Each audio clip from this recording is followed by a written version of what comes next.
यहीं कहीं आपके पास में ही गंगा किनारे ही उनका घर था।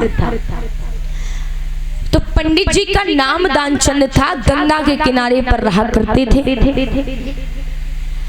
लेकिन उन पंडित जी ने अपने जीवन में, उनका पूरा जीवन निकल गया, लेकिन उन्होंने कभी अपने जीवन में महाराज 1 रुपये तक का दान नहीं किया।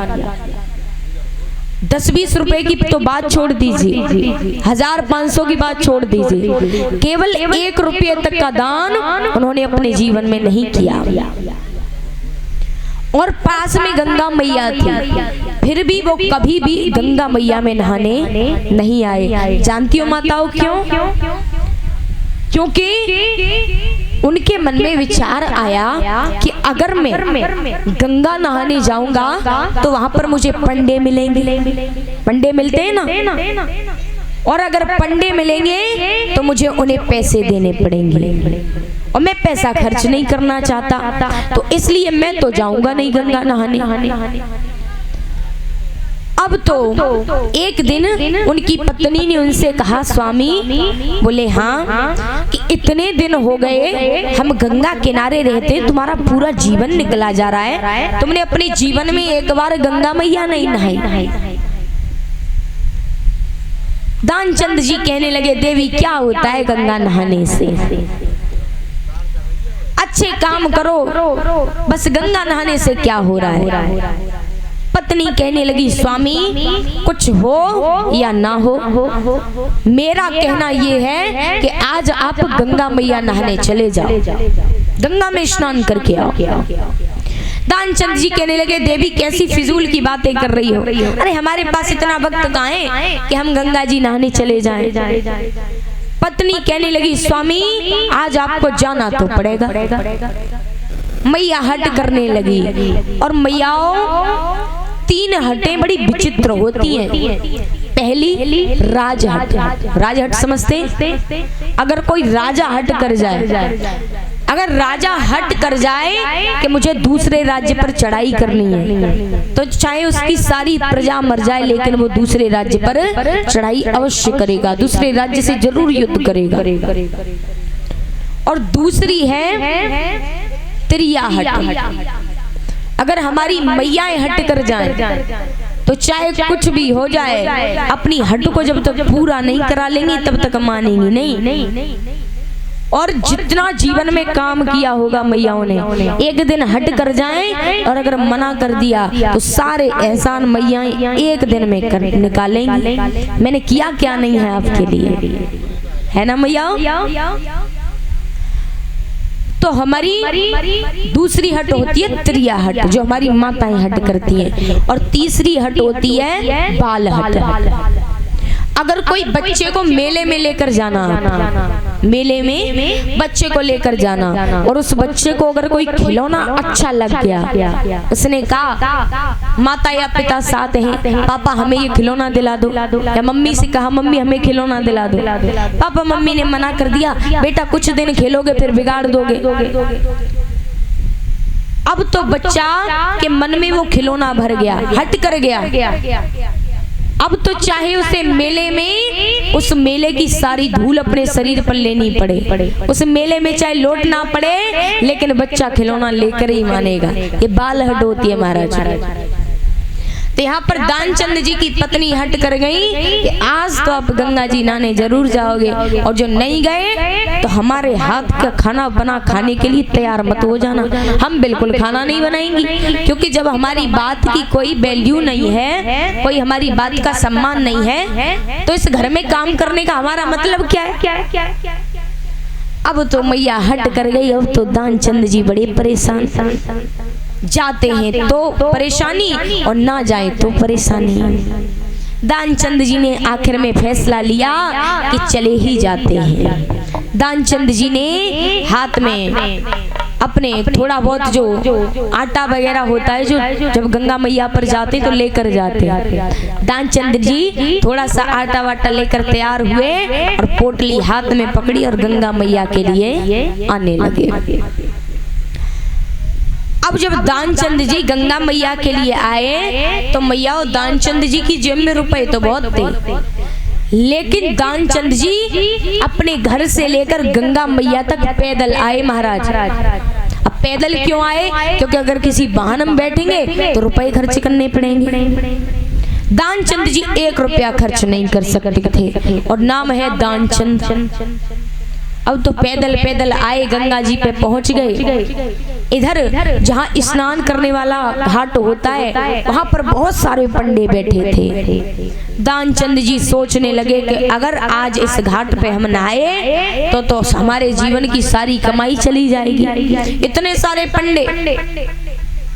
अब तो दानचंद जी बैठे बैठे सोचा विचारी कर रहे हैं। कुछ देर में मैया मन में विचार आया।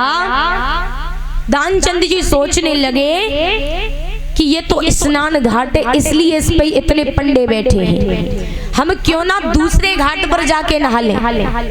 और पंडित जी ने वहां से पोटली उठाई और पोटली उठा करके पंडित जी स्नान घाट को छोड़ करके पहुंचे मृत्यु घाट पर, जहाँ चिताएं जलाई जाती थी। और वहां जाकर अपनी पोटली रख दी, अपने वस्त्र उतारे और गंगा मैया में स्नान करने लगे। और बड़े आराम से स्नान किया। स्नान करके बाहर निकले। अब पंडित जी बड़े खुश हैं। पता है क्यों? पंडित जी विचार कर रहे, अच्छा हुआ मृत्यु घाट पे नहाए हैं, यहाँ कोई पंडा नहीं है, 1 रुपया भी देना नहीं पड़ेगा, पत्नी की जिद भी पूरी हो जाएगी। दानचंद जी ने कपड़े वपड़े पहने और दानचंद जी वहां से चलने लगे। इधर ये दृश्य भगवान देख रहे थे। भगवान ने कहा कि बड़ा ही विचित्र भक्त है।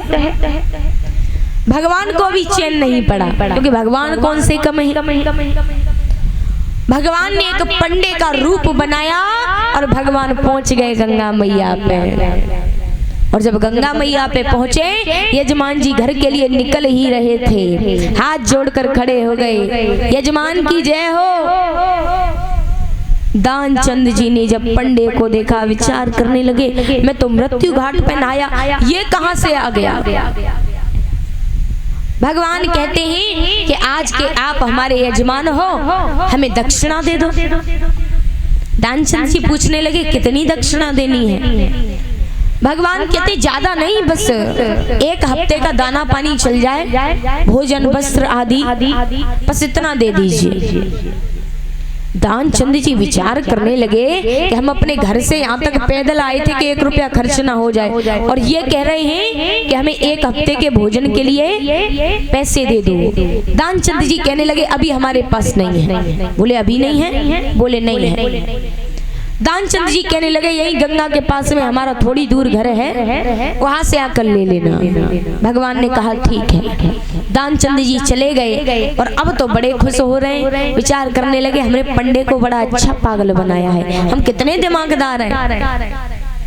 वहां से दानचंद जी गए, घर पे जाकर के भोजन किया और पंडित जी आराम करने लगे। और जब दानचंद जी आराम करने लगे तब तक बाहर से गेट की कुंडी बजने लगी। पत्नी से कहा जाकर देखो कौन है। पत्नी ने गेट खोला तो भगवान ने कहा कि मैं अपने यजमान से मिलने आया हूँ जिनका नाम है दानचंद, ये उन्हीं का घर है। मैया कहने लगी हाँ आप यहीं रुकिए, मैं अपने पति को बुला कर लाती हूँ। दानचंद जी को आकर बताया अरे आपका कोई पंडा आया है जिसके आप यजमान हो, आपने उसे दक्षिणा देने के लिए बुलाया है। दानचंद जी कहने लगे इस पंडे ने घर तक नहीं छोड़ा। दानचंद जी ने कह दिया जाओ उससे कह दो कि दानचंद जी तो बड़े बीमार हैं। पत्नी ने जाकर कह दिया कि मेरे पति तो बहुत बीमार है। और जब कहा मेरे पति बहुत बीमार है, अब भगवान कहने लगे हमारे यजमान है, हम तो देख कर जाएंगे। पत्नी ने कहा 1 मिनट रुकिए, पूछ कर आती हूँ। पत्नी अंदर गई, अंदर जाकर के पूछा महाराज वो तो ये कह रहे हैं कि अगर हमारे यजमान है तो हम देख कर जाएंगे। अब दानचंद जी कहते हैं कि उनसे कह दो कि वो तो 1-2 मिनट के बचे हैं, उनका कोई ठिकाना नहीं है कब मर जाए। पत्नी ने जाकर फिर कह दिया। भगवान फिर से कहने लगे कि अब तो बिना देखे जाएंगे ही नहीं। भगवान कहते हैं कि अब दोबारा हमें मिले ना मिले, इसलिए उनके दर्शन तो करके ही जाएंगे। पत्नी फिर से आई, फिर से कहा स्वामी वो तो कह रहे हैं दोबारा मिले ना मिले, हम तो दर्शन करके जाएंगे। दानचंद जी ने कहा जाओ और जाके कह दो कि वो तो मर गए। और वहां से पत्नी रोती हुई गई। महाराज बोले हाँ हमारे पति तो स्वर्ग से ढार गए। जब कहा कि स्वर्ग से ढार गए, अब तो भगवान कहने लगे कितने अच्छे व्यक्ति थे, अभी अभी तो मुझे गंगा पर मिले थे, देखो चले गए। ये जिंदगी भी बस कुछ पलों की है, कोई ठिकाना नहीं है। भगवान कहने लगे कोई बात नहीं बहन, अरे ये तो आना जाना लगा ही रहता है, हर व्यक्ति को जाना है। अब भगवान कहने लगे कि अगर उनकी मृत्यु हो ही गई है तो अब तो अंतिम संस्कार करा के ही जाएंगे। पत्नी ने कहा अंदर जाकर स्वामी वो तो अंतिम संस्कार करने की कह रहे हैं। जब तक पत्नी अंदर गई, प्रभु ने मोहल्ले में आवाज लगा दी दानचंद जी मर गए। अब तो सारा मोहल्ला रोए, सब इकट्ठे हो गए, रिश्तेदार आ गए, दानचंद जी मर गए, दानचंद जी मर गए। कुछ देर रखे रहे, उसके बाद में दानचंद जी को भगवान ने टिकटी बनवाई और टिकटी पर कसवाने लगे। और जब टिकटी पर कसवाने लगे, लेकिन दानचंद जी बोल नहीं रहे, क्योंकि अगर उठ गए तो इससे रुपया देना पड़ेंगे। इधर अब वो पत्नी विचार करती है ऐसे तो मेरे पति जिंदा ही जल जाएंगे। अब पत्नी रोते में कह रही है अरे ये मरे नहीं है, ये तो जिंदा है, अरे ये मरे नहीं है, ये तो जिंदा है। भगवान कहते हैं बेचारी को सदमा लग गया है, पति खत्म हो गए ना, इसलिए कह रही है मरे नहीं है जिंदा है, मरे नहीं है जिंदा है। वहां से दानचंद जी को टिकटी पर कसा और चारों तरफ से कंधा दे करके दानचंद जी को मरघट में ले जाने लगे। और पत्नी पीछे दौड़ रही है ये मरे नहीं है जिंदा है, मरे नहीं है जिंदा है। लेकिन पत्नी को कुछ पड़ोसियों ने पकड़ लिया, बहन अब तेरे पति तेरे नहीं रहे, वो तो भगवान के हो गए। वहां से दानचंद जी को लेकर चिता में पहुंचाया गया, चिता पर रख दिया गया। लेकिन दानचंद जी बोल नहीं रहे, क्योंकि अगर बोल दिया तो इस पंडे को पैसे देने पड़ेंगे। प्राण जा रहे हैं लेकिन दान नहीं कर रहे। चिता पर लिटा लिया। अब तो चिता में महाराज अग्नि देने का समय आ गया, लेकिन दानचंद जी ना बोले। लेकिन प्रभु तो जानते हैं कि ये जिंदा है। प्रभु ने कहा 1 मिनट रुक जाओ, हम पंडा हैं, इनके कान में कुछ कहना चाहते हैं, उसके बाद आग लगाना। वहां से भगवान आगे बढ़े और जाकर के सेठ जी के कान में कहने लगे कि मैं नारायण हूँ, मांग लो क्या मांगना चाहते हो। और जैसे ही कहा कि मैं नारायण हूँ, मांग लो क्या मांगना चाहते हो, वैसे ही दानचंद जी उठकर खड़े हो गए और पैरों में पड़ गए। प्रभु और कुछ नहीं चाहिए, बस इतना दे दो कि जो आप हमसे दक्षिणा मांग रहे थे वो माफ हो जाए। भगवान ने कहा तथास्तु, जाओ ऐसा ही होगा, हम आपसे दक्षिणा नहीं लेंगे। तो महाराज ऐसे ऐसे लोग हैं कि नाम तो रख दिया दानचंद, लेकिन अपने जीवन में 1 पैसा को दान। और नाम गंगा देवी, पानी मांगो तो बूंद न पियावे।